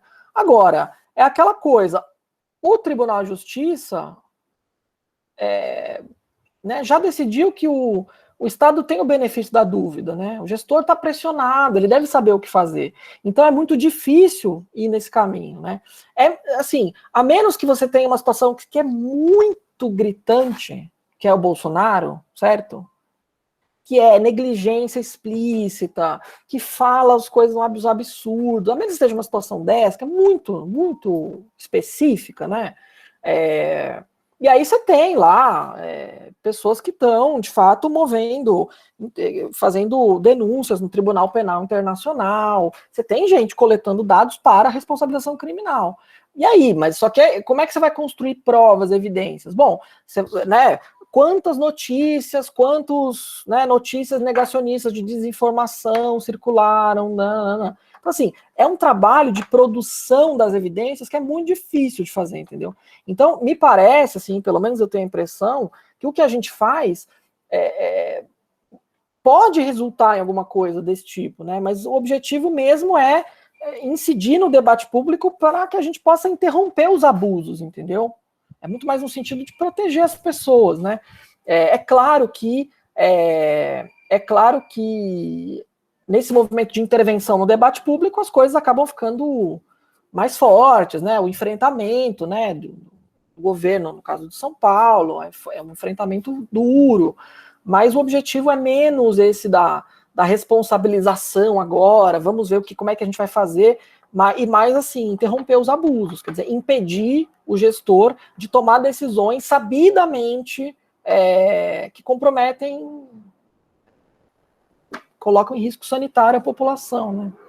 Então, eu entendo o seu ponto, mas esse é um ponto de difícil enfrentamento de um ponto de vista judicial, tá? E aí, assim, olha, você vai ler, por exemplo, como é que os juízes nos Estados Unidos lidam com isso, com questões de direito à educação, olha, é muito difícil, quer dizer, como que você dá o controle jurisdicional do que é a negação do direito, a ação omissiva por parte do gestor público, tá? É muito difícil construir, entendeu? A materialidade para você provar uma coisa dessas. A menos que o caso seja muito gritante, aí eu realmente acho que é possível. Mas no caso aí de São Paulo, é difícil, até porque é isso, né? Eles, ao mesmo tempo em que se cercam, né, de algumas posições negacionistas mesmo, que, né, assim, a Secretaria da Educação despreza o que diz a Secretaria da Saúde, isola politicamente a Secretaria da Saúde, ao mesmo tempo que acontece isso, você tem um verniz de cientificidade, né? É uma entrevista coletiva, quase todo dia, com aquela formalidade, traz os cientistas, tem os gráficos, né? Todo mundo de máscara, né? Então você tem um discurso, um verniz de cientificidade, né? Que de alguma maneira sempre vai servir para poder matizar e justificar, né, e enfraquecer essas alegações, né, e esses desejos, né, de responsabilização criminal, né. Embora isso, as pessoas queiram fazer, né. Eu acho que tem coisas que são passíveis de responsabilização, que seriam passíveis, mas eu não tenho a expectativa de que seja fácil construir isso aí não, tá. Eu acho que é mais fácil a gente tentar conter os abusos, que é o que é possível fazer no âmbito nosso aqui, de pessoas que fazem pesquisa em política pública e que veem as coisas acontecendo e que identificam a possibilidade de adotar caminhos diferentes, né?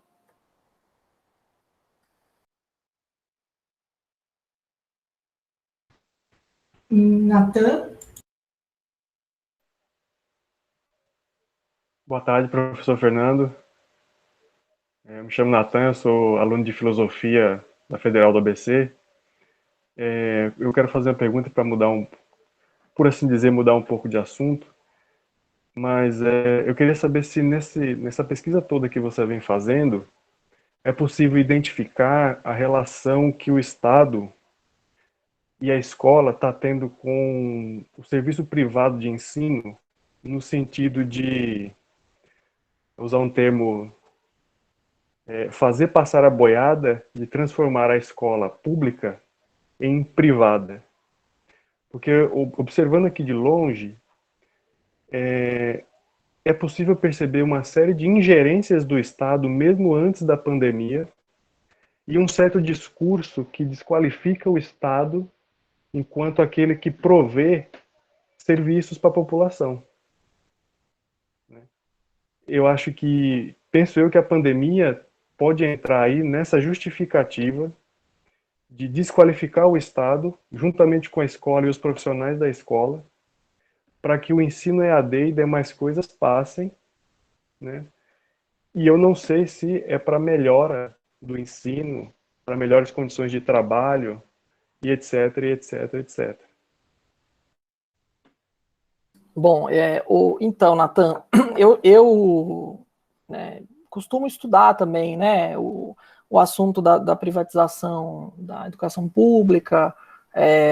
Publiquei um artigo no ano 2000, agora 2020, né, com alguns primeiros resultados de um projeto da FAPESP que nós fizemos, né, estudando aí 25 anos de políticas do PSDB em São Paulo, né, um projeto grande de pesquisa, 70 pessoas, né, participaram do projeto, e aí eu faço uma análise, né, usando grafos, né, e redes de políticas, né, mostrando um pouco de como certos atores, né, privados, eles acabam ali cumprindo papéis ali que são muito semelhantes aos papéis do gestor público, né? Então, primeira coisa que eu vou te dizer, eu não vou fazer uma longa análise sobre privatização, mas vou te dizer primeiro que, assim, privatização, né, da educação, ela tem um sentido amplo, essa palavra, hoje, né? Não necessariamente significa vender a escola ou privatizar em senso estrito a escola, até porque, Natan, uma escola pública, assim, ela não dá lucro, né? Assim, às vezes é uma coisa difícil, né? Mesmo a charterização, né, que é esse esquema do voucher, né, ou dessas escolas comunitárias, né, que tem captação de recurso privado e que recebem dinheiro público, né? A definição do público não estatal, né, que também tem essa definição, lá na reforma do Estado da década de 90, né? Da reforma Bresser, né? Então você vai encontrar essas definições, né? Mesmo, né? Então você vê que tem um espectro grande, né, de mecanismos e de formas de fazer, inclusive mecanismos muito mais sofisticados de financiarização, né, do público. Então, em 2018, por exemplo, eu estudei um desses mecanismos chamado contrato de impacto social, que tentou se implementar no estado de São Paulo, e que é super sofisticado mesmo, né? De você fazer, de fato, experimentos nas escolas com política pública, né? Você define um grupo de controle, faz a política para metade, e não faz nada para outra metade, observa as diferenças, usa como cobaias mesmo os estudantes, né? Sem termo de consentimento, sem nada disso, né? E viola os princípios de universalidade do direito à educação claramente, né? Simplesmente para provar que determinadas intervenções privadas dentro do espaço público melhoram o indicador A ou o indicador B, né? Então, estudos de eficácia com pessoas, né? Que é uma coisa bastante problemática de um ponto de vista de ética em pesquisa, né? Quer dizer, a gente não pode nem fazer pesquisa com pessoas, com entrevistas, sem passar por um comitê de ética. Então, assim, o que seria você fazer, né, você sendo um gestor público, tendo acesso aos dados públicos das pessoas, fazer pesquisa, escolher, selecionar populações para fazer A, B, C e experimentar com a política pública, né? Então, a privatização vai até aí, tá? Até as coisas mais mirabolantes, né, para você, de fato, financiarizar, criar produtos mesmo, títulos, enfim, formas de gerar dinheiro, né, no mercado financeiro, tá? Então, tem uma longa conversa aí. A Andressa Pelando e a Marina Velar publicaram um artigo também descrevendo vários tipos de mecanismos de financiarização da educação que estão sendo usados em vários países, né? Então, vocês podem assim, realmente assim, tem muita criatividade envolvida, né, no meio. Então, assim, quando você olha para a pandemia, tem várias coisas que acontecem, Natan, várias coisas, né? Então, você tem lá um movimento do Conselho Nacional de Educação de abrir a porteira geral para EAD, né? Nas universidades públicas, especialmente, onde havia uma certa alguns limites, que eram limites claros, né? Quer dizer, você só poderia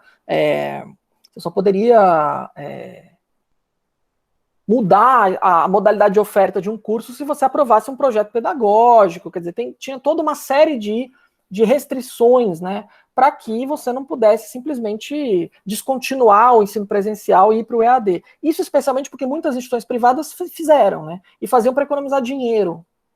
Então, o que acontece é que há necessidade de implementar um ensino remoto emergencial, à distância, qualquer coisa que você quiser chamar, criou a oportunidade de você, digamos assim, tirar, né, as amarras da legislação, né? Então é isso, as universidades puderam implementar os cursos de um dia para o outro e agora pode, né? Então o que aconteceu foi isso. E aí você tem, claro, vários movimentos do setor privado lucrativo, né? Então e aí a gente não pode perder a ideia de que você não tem só setores lucrativos, né, na privatização da educação. Você também tem setores da filantropia empresarial, bilionária, familiar, né, que estão há muito tempo e que fazem, na verdade, incidência, advocacy, né, incidência parlamentar na política educacional. E que, na verdade, assim, são entidades filantrópicas, né. É claro que elas têm relações societárias com outras pessoas que exploram, né, comercialmente, lucrativamente a educação. Fundação Lehman, por exemplo. O Jorge Paulo Lehman é dono do grupo Eleva, que absorveu o grupo X, o grupo Y, o grupo Z, e está na educação básica, e está não sei onde, está mais não sei aonde. Então você tem essas figuras, mas você também tem a filantropia do Unibanco, entendeu? Que faz um tipo de, né, que tenta hegemonizar um tipo de discurso, né, e que não está ligado a grupos lucrativos, mas que ao, né, digamos assim, hegemonizar algumas noções dentro da política educacional, abre a porta para grupos lucrativos entrarem. Então, a BNCC, vários grupos que defenderam a BNCC, né, assim, como política, a centralização curricular como a forma de fazer, né, a política, de melhorar os indicadores e tal, não estão explorando lucrativamente, mas tem outras empresas hoje que exploram lucrativamente. Veja o PNLD, né, o Programa Nacional do Livro Didático, que tá rolando hoje, né, enfim, agora está no processo das escolhas dos livros. Então é isso, as editoras exploram lucrativamente algumas coisas, né, você tem algumas empresas que exploram lucrativamente, sei lá, uma tecnologiazinha aqui, vender um produtinho aqui, uma formação de professores ali, mas via de regra, Natan, as escolas públicas e o setor público, ele não é um lugar, assim, onde você vai vender os produtos, né? A maior parte dessas parcerias público-privadas, elas não têm elas não são onerosas para o setor público. A maioria delas. Raras são as parcerias público-privadas que são onerosas para o setor público. É de graça, entre aspas, né? Quer dizer, nunca é de graça, Porque, na realidade, o parceiro privado ele vai acessar os dados pessoais dos alunos, ele vai acessar os históricos escolares, ele vai acessar os históricos das avaliações em larga escala ao longo do tempo. Então, eles estão, na verdade, melhorando os produtos deles, melhorando as tecnologias dele, testando isso na população, né? Então, você tem um tipo de parceria público-privada e de privatização que não necessariamente envolve vender, passar a escola para o setor privado, mas ela vai ali transformando, né, a escola num campo de experimentação, né? Baseado numa crença, né, que é essa crença que você menciona aí, de que o privado é superior ao público, é mais eficaz, é mais honesto, é mais ágil, é mais barato e tal, né? E que a gente sabe que não necessariamente é verdade, vide aí o resultado das privatizações em vários setores, né? Setor elétrico, enfim. Quer dizer, os problemas muitas vezes continuam aí, né? E o Estado acaba tendo até menos condição de controlar certos processos, ou tem, às vezes, que intervir, né? Para amainar, né, as crises quando vêm, né?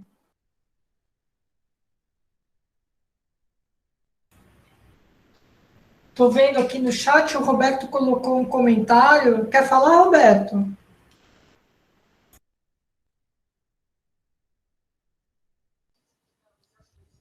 É justamente sobre essa questão de querer transformar o Estado, né, a educação, com finalidade de diminuir custos, etc.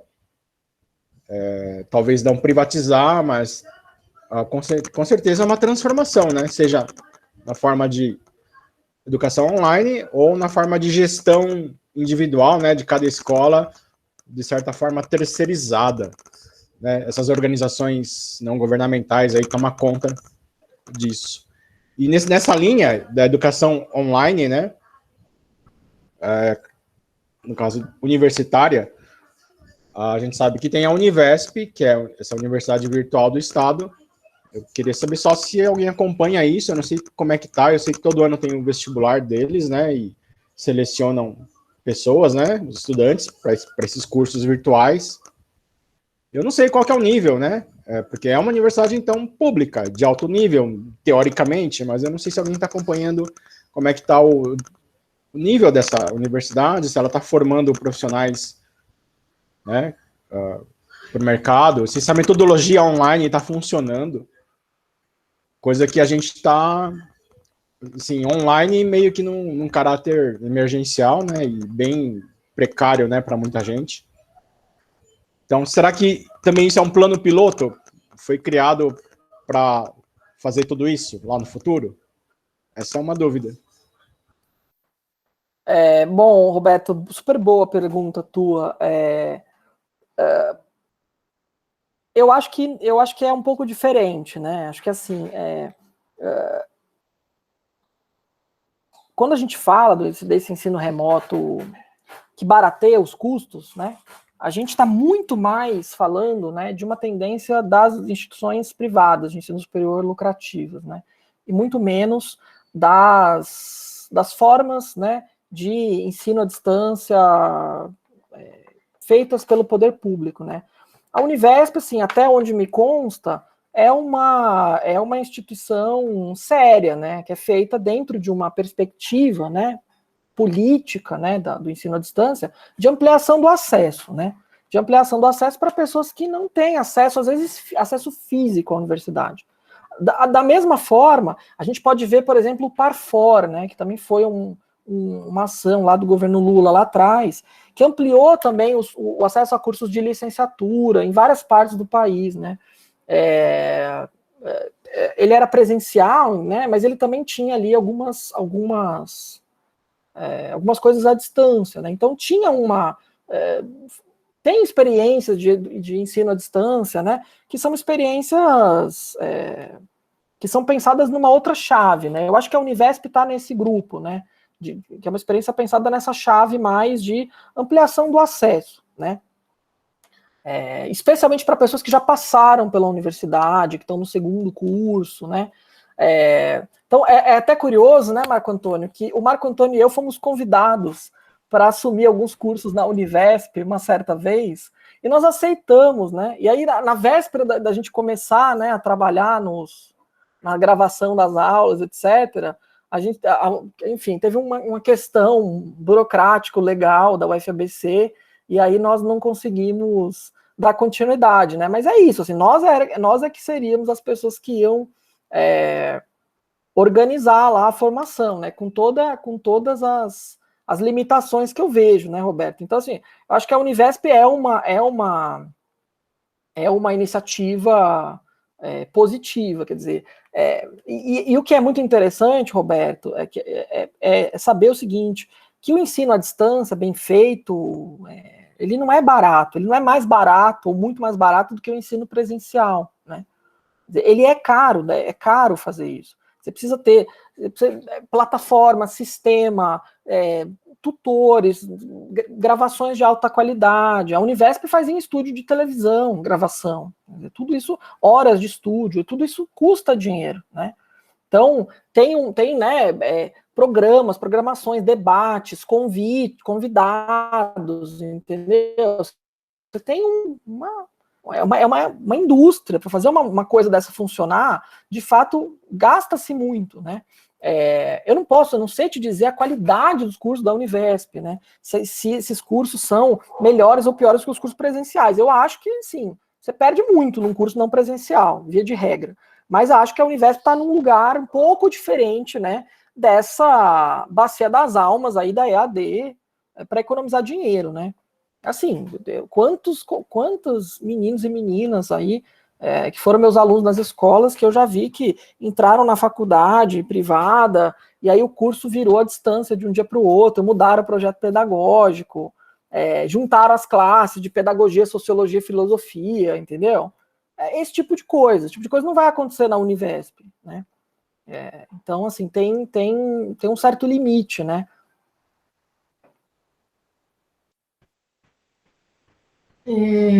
Bom, eu estou olhando aqui, a gente já está perto das 17 horas, mas dá tempo ainda aqui para a pergunta da Luciana. Não sei se teve mais alguém que se inscreveu, eu não estou conseguindo ver aqui. Só vejo a inscrição da Luciana. Lu? Oi, Marco. Oi, Fernando. Eu vou ficar com a câmera fechada, tá, gente? Eu não estou muito bem desde ontem, eu espero que não seja Covid. Há de não ser, mas eu estou até meio deitadinha aqui agora. Não é uma pergunta, não, é meio que complementando a resposta do Fernando sobre a Univesp. Bom, primeiro, obrigada, Fernando, por estar aqui com a gente. Enfim, você trouxe coisas aí extremamente relevantes, né, dados principalmente, para uma série de discussões, uma série de questões que a gente acessa, de discursos, e é muito importante a gente ter dados, né. Mas da Univesp, só para complementar para o Roberto, eu fui tutora da Univesp, né? Eu fui tutora da Univesp 2016, 2017. Eu fiquei 2 anos na Univesp. E aí é interessante porque eu peguei uma transição da Univesp, inclusive, né? Na verdade, assim, tem um pessoal que pegou o projeto inicial, que foi lá atrás. Tem uma outra característica também, né, uma outra percepção, eram cursos de especialização, inclusive, cursos de formação de professores, e depois se tornou universidade mesmo com os cursos de graduação, e eu fui tutora no curso de licenciatura em Ciências Biológicas, e no meu primeiro ano, me jogaram uma turma de engenharia, era a vida, né, de tutoria. Mas, assim, isso que o Fernando fala realmente é muito verdade, assim, a qualidade dos cursos, os cursos têm uma qualidade, né, os professores dos cursos são professores da USP, da Unesp, da Unicamp, a grande maioria da USP, a USP é uma das principais parceiras, assim, né. Da UFABC não, porque a UFABC proíbe. Da UFABC não, olha, teria... Mas não, eu queria até saber detalhes dessa história. Eu conto oportunamente. Eu até imagino. Então, pois é. Eu acho que você está indo pelo caminho certo. Pois é. Mas, então, assim, os cursos, é isso que o Fernando falou, eu acho que é muito importante uma coisa que o Fernando traz, e uma coisa que eu bato sempre na tecla, desde a discussão do ECE, com os meus alunos, principalmente, mas na nossa comunidade como um todo, nos debates, porque vira e mexe alguém fala, porque agora a gente está, né, nesse modo EAD. Não, nós não estamos fazendo EAD nas universidades neste momento da pandemia. Porque, primeiro, o que nós estamos fazendo não tem nada a ver com EAD. EAD é isso que o Fernando trouxe, tem que ter estúdio, tem toda uma cadeia de produção, que inclusive é isso, custa dinheiro, né? Então, se a gente comparar o que a gente está fazendo com o EAD, tanto a gente entra num conflito conceitual e até político, né? Porque o EAD, ele gera discussões, né, polêmicas. Mas por que também que ele gera? Porque, majoritariamente, grande parte dos cursos EAD que a gente vê por aí é uma porcaria, né, gente? Falar o português bem claro. Eu já fui tutor em outros cursos também. Eu fui tutor uma fase da minha vida, né, enquanto estava prestando concurso, enquanto fazia doutorado. Então, assim, a qualidade Univesp não se compara ao que tem por aí, né? Agora, qual que é o problema da Univesp, né? Porque é isso, qualidade tem. Na época eu tinha um colega que era tutor, e ele fez matemática na USP, e ele falava, olha que bacana, os caras estão tendo aula na engenharia com um dos melhores professores que eu tive na matemática, né? É isso. E as aulas são boas, são bem gravadas, tem um material. O problema da Univesp, que é um problema que a gente encontra na UFABC, que é um problema que a gente encontra em todas as universidades, que todas as universidades enfrentam, cada uma com seu contexto, é a permanência. Né? Então, essa tutoria mesmo, na verdade, ela foi concebida de uma forma que não era tão interessante para os alunos, porque, na verdade, o nosso papel era desenvolver um projeto que eles chamam de projeto integrador. O projeto integrador é uma metodologia muito interessante, mas você precisava de uma tutoria para tirar dúvida, por exemplo, e nós não tínhamos esse papel, e eles achavam que nós teríamos, e isso era ruim. Então, as dúvidas eram somente por meio virtual, chat com o professor, né? Então, os fóruns, isso é, né? Assim, o projeto, enfim, ele tem que ser melhorado. Mas a questão não era tanto a qualidade, mas a permanência, né? Até porque, assim, o perfil do aluno Univesp é muito interessante, que é isso que o Fernando falou. É o aluno que ele não é nem que ele não teria condições de ter acesso físico a uma universidade. Por exemplo, eu tinha alunos que eram aqui de Osasco, iam para Jundiaí, no polo de Jundiaí, que era o polo que eu trabalhava, porque era semipresencial, né?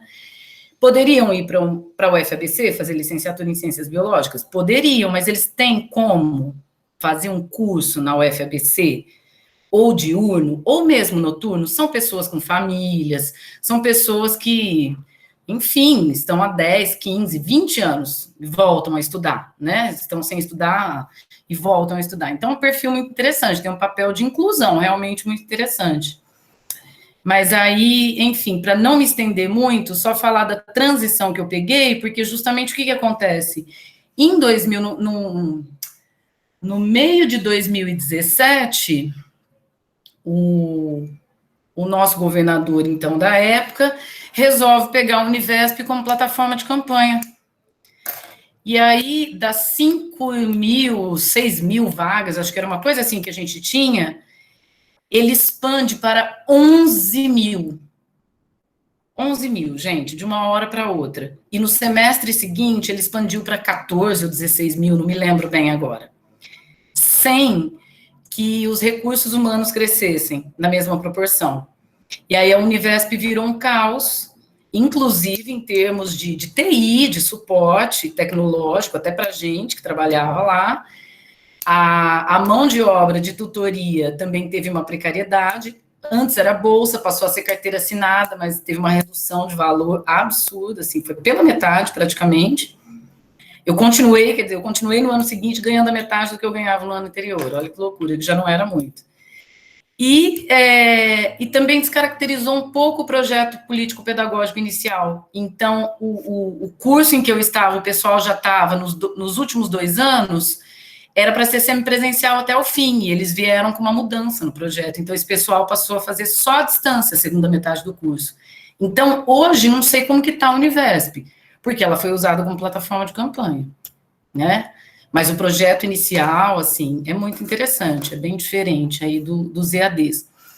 É isso, Fernando, eu queria fazer só um comentário rapidinho, acho que o que a Carla traz lá no começo, assim, me preocupa muito, porque quando você traz aquela questão da taxa de incidência, que já é manipulada, porque, né, o denominador é o montante de alunos da comunidade escolar, na verdade, e eu fiquei pensando nesses registros, né, nesse sistema, na plataforma, e o quanto as gestões, quantas gestões receberam enfim, de formação, de treinamento, até de orientação para preenchimento, né, dessas plataformas. Então, assim, o quanto esses dados devem estar subnotificados, além de manipulados, né.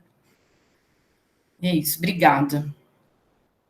Nossa, Lu, eu não sabia que você tinha sido tutora da Univesp, mas assim, bom, que bom que eu tenho mais ou menos a noção, né? Agora, é isso que você fala dessa expansão abrupta de vagas e da mudança da modalidade, da metade do curso para frente, esses são os sintomas da precarização, né? Que se vê, por exemplo, nas privadas, né? Então, é até engraçado, né, Roberto? Aí você vê que os vídeos da Univesp acabam servindo como reforço escolar para pessoas de outras instituições, né? Mas é isso, é uma instituição que é pensada para outros fins, né? Mas eu gostei, Lu, de saber. E concordo contigo, assim, tem vários problemas na coleta daqueles dados, mas isso faz parte também, né? Eu entendo, né? Quer dizer, qualquer coleta de dados que tenha a ver com autodeclaração, ela tem problemas metodológicos. O que, na verdade, o analista deve fazer, né, um analista sério, é ter uma nota metodológica explicando quais são as limitações desses dados, dessa coleta, né? Precisa fazer isso, né? Então, nós, por exemplo, que estamos coletando dados, nossos dados têm vários problemas, várias limitações também, porque também são baseados em autodeclaração. O que a gente faz é explicar aí um pouco das limitações para tornar, pelo menos, assim, para mostrar que, claro, toda a coleta de dados, assim, ela tem limites, né?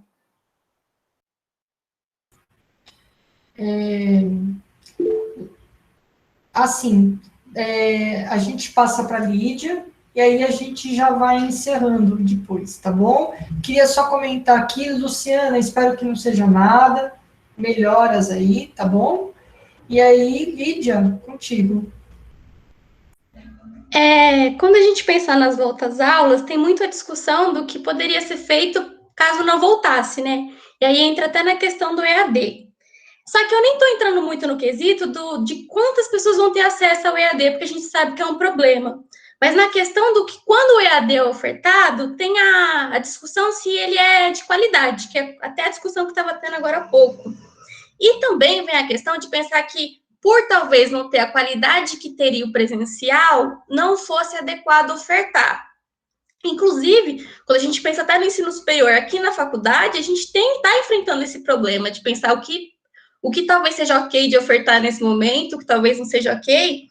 E aí eu fico pensando que se é válido a gente perguntar se vale a pena ofertar ou não, sabe? Se teria que ser uma escolha coletiva, esperar a pandemia acabar, sendo que a gente só tem uma previsão, fizeram uns cálculos aí, com a vacinação no ritmo que está de todo mundo tomar vacina em 2022, ou a gente pensa em ofertar o que dá e seguir fazendo o que é possível dentro do que a gente tem agora, sabe?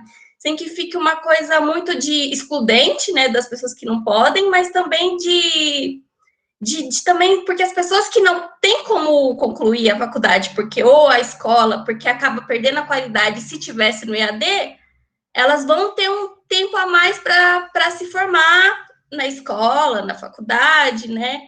E aí eu fico pensando se essa tem que ser uma escolha coletiva, se tem alguma pesquisa sobre isso, sobre algo nesse sentido.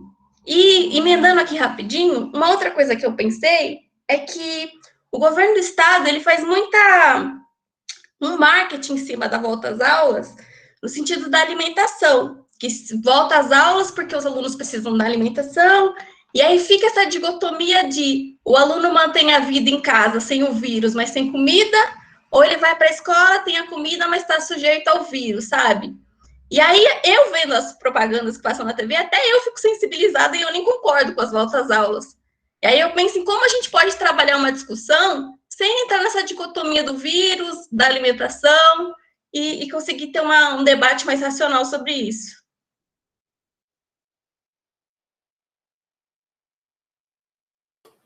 Olha, bom, essas perguntas são super difíceis, né? Assim, eu acho, Lídia, primeiro, que toda discussão que permite a gente lidar com a complexidade do problema é válida, né? Acho que é preciso discutir as coisas, né? Eu também sempre tendo a achar que as decisões tomadas coletivamente, ou pelo menos pensadas coletivamente, especialmente com os sujeitos do direito, né? Com as pessoas que sofrem os prejuízos, né? Elas são melhores nesse caso do que decisões tomadas por meia dúzia de pessoas, né? E aí, assim, não é nem demagogia dizer isso, basta ver mesmo como é que as escolas estão, né? Ver os lugares onde você tem que as escolas conseguiram se proteger melhor, né? São escolas que têm mais transparência, gestão democrática, uma comunidade mais forte, redes de solidariedade, essas coisas existem, né? Então, assim, quanto assim, a ter uma posição sobre, já que é ruim, melhor não ter. Eu não sei se a gente precisa polemizar este ponto. Eu acho que a gente tem uma outra questão mais importante, que é, dado que tem limitações, certo? Que podem ser de várias ordens, de acesso e de qualidade, né? De permanência, de um monte de coisa. Dado que a gente tem que fazer coisas depois para lidar com as perdas. Entendeu? Eu acho que essa deveria ser a questão, né? Vai ser preciso lidar com as perdas. Por exemplo, tem uma coisa que me preocupa muito na UFABC, gente, é com a formação de vocês no longo prazo, entendeu? Você imagina que vocês estão na UFABC tendo 1 ano e pouco de curso remoto, precário, entendeu? Vocês têm noção do impacto que isso vai ter na formação de vocês? Eu ainda não tenho noção. Quando eu estou dando um curso de políticas educacionais, como estou dando agora, dei no quadrimestre passado, eu não consigo saber se os alunos entendem as palavras que eu estou dizendo, porque eu não vejo a cara dos alunos. Percebe? Então, assim, eu tenho certeza absoluta que o curso está muito pior, né? Sem contar essa própria restrição, né? Síncrono, né? Vamos reduzir o síncrono, vamos colocar o vídeo, vai ter gente que vai acompanhar o vídeo quase no dia da outra aula. É uma coisa totalmente, assim, é muito precário, né? Isso vai ter um efeito na formação de vocês, no médio e no longo prazo. Eu acho que nós temos que pensar no que fazer para evitar impactos muito mais profundos, mais duradouros na formação de vocês. A mesma coisa vale para a educação básica, entendeu? Quer dizer, as pessoas deviam estar muito menos preocupadas em, vamos... Assim, eu acho que assim, eu defendo que alguma coisa seja oferecida, porque eu acho que algum vínculo com a escola tem que ser mantido. Quer dizer, os professores precisam dos alunos, os alunos precisam dos professores, as pessoas querem, entendeu? As pessoas querem continuar dialogando, quer dizer, isso ninguém não quer fazer isso. Agora, é preciso saber que tem 1000 limitações, né? Dado que, inclusive, tem limitações na própria execução da política pública, certo? Então, vai ter gente que perdeu o ano letivo, vai ter gente que perdeu um monte de coisa, né? Hoje eu estava, por exemplo, fiz uma reunião com as alunas de iniciação científica do ensino médio que nós temos, que estão nas escolas estaduais de Santo André, né?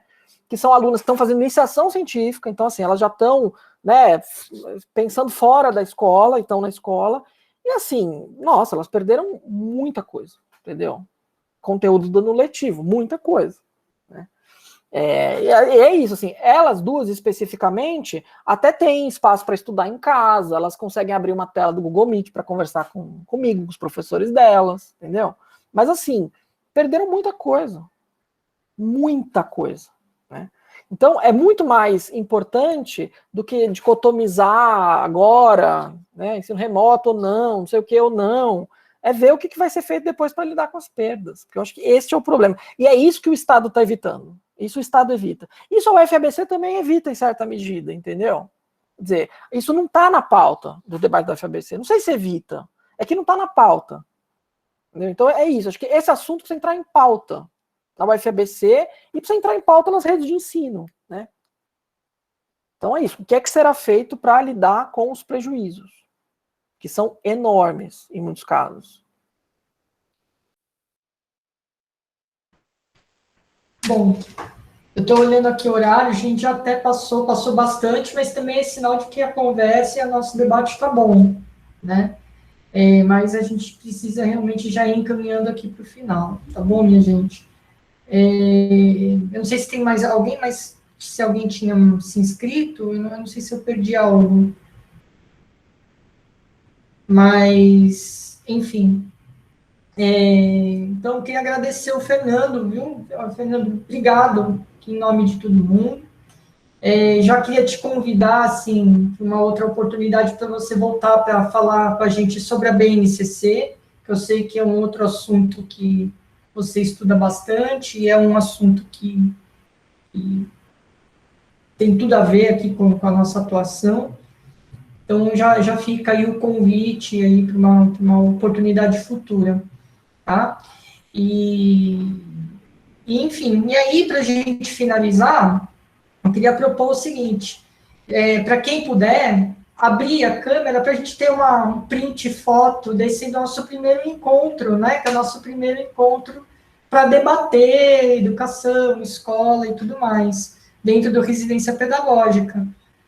Que tal? Vamos lá? Acorda aí, galera. Tô vendo aqui os quadradinhos, as bolinhas virarem quadradinhos. Dá muito alento no coração ver os rostinhos, assim. É bom, né? Assim, traz um calor bom. Eu queria fazer um comentário só. Oi! A parte da cultura que eu acho que a gente tem que desenvolver ainda nessa modalidade é aprender a perguntar para o professor se ele gosta se ele prefere câmera ligada, câmera fechada. Tem várias coisas da cultura da distância que a gente não está adaptado ainda, que ficam no mistério. Então, tem muita sala de aula que fica todo mundo de câmera fechada porque tá todo mundo de câmera fechada já. Aí quando mais alguém abre, o pessoal começa a abrir de novo e fica essa coisa meio incerta, sabe? Esse é um debate que a gente poderia fazer também mais para o futuro. Podemos sim, Giovanni. Olha, com meus alunos das disciplinas desse padre, eu fiz um pedido assim, vamos rodiziando um pouco as câmeras, assim, porque é tão triste dar aula para as bolinhas, assim, ficar falando com a tela, gente. Mas, enfim. Mas aí a gente pode depois ver como que faz isso. Marco, deixa eu só comentar. Giovanni, eu te diria que professor e professora sempre vai gostar de câmera aberta. Às vezes a gente não insiste muito, porque é isso, a gente sabe que tem a questão de não ter a câmera no computador, então, enfim. Mas a gente gosta de saber, né? Se a gente está falando bobagem, a gente gosta de ver as reações de vocês, entendeu? Para nós é importante. Vocês acham que só vocês que são avaliados? A gente está sempre olhando como é que vocês nos avaliam em tempo real, assim. É super importante. Eu estou emocionada aqui de ver umas carinhas que no quadrimestre passado eu não vi. A Júlia, nunca tinha visto a Júlia. E ela estava nas minhas aulas, debatia. Gente, vamos lá. Sorrisos, arruma aí, assim, tarará. Aí eu vou dar, assim, aqui o print. Foi. Pronto, minha gente, foi. Ih, eu acho que eu travei. Eu não acredito. Oh, não. Travou, não. Não. A gente tá te Tá ouvindo, tudo certo? te vendo. Ah, então tá bom, porque vocês travaram para mim. Mas A deu gente tava na certo. pose pra foto, todo mundo parado. O sorriso já estava até doendo, né? Ó, ficou bom, ficou bonitinho.